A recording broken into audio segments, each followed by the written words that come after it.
அமெரிக்காவில் விற்கப்படும் பெரும்பாலான ஐபோன்கள் மற்றும் பிற சாதனங்களின் உற்பத்தியை சீனாவில் இருந்து வேறிடத்திற்கு மாற்றுவதாக ஆப்பிள் நிறுவனம் அறிவித்துள்ளது. அதிபர் டொனால்ட் டிரம்பின் பரஸ்பர வரி விதிப்பின் முக்கிய நோக்கத்திற்கு ஏற்ப அந்நடவடிக்கை அமைவதாக அதன் தலைமை நிர்வாகி டிம் குக் கூறுகிறார். ஆப்பிள் தனது உற்பத்தியை அமெரிக்காவிற்கு மாற்ற வேண்டும் என ட்ரம்ப் நிர்வாகம் பலமுறை கூறியுள்ளது குறிப்பிடத்தக்கது.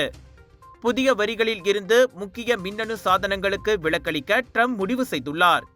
என்ற போதிலும் நடப்பு காலாண்டில் அமெரிக்க இறக்குமதி வரிகள் ஆப்பிளின் செலவுகளில் சுமார் $900 மில்லியன் அதிகரிக்கக்கூடும் என எதிர்பார்க்கப்படும் நிலையில் இந்த அறிவிப்பு வெளியாகியுள்ளது.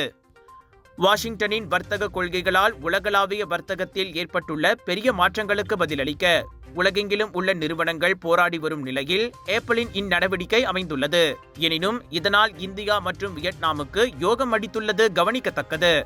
வரும் மாதங்களில் அமெரிக்க சந்தைக்கு அனுப்பப்படும் பெரும்பாலான ஐபோன்கள் இந்தியாவில் தயாரிக்கப்படும்.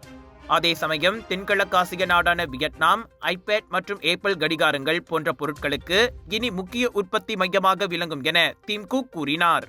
GM Indians பெருமையுடன் வழங்கும் கிளாங் வேலி international Indian expo and viral food festival 7 to 12 மே வரை ஏயோன் மால் புக்கிட் ராஜா கிளாங் ஸ்லாங் ஃபுட் ஃபெஸ்டிவலில் 100க்கும் அதிகமான உணவுகளை ரசிக்க ருசிக்க 80% டிஸ்கவுண்ட்ஸோடு பிக் சேல்.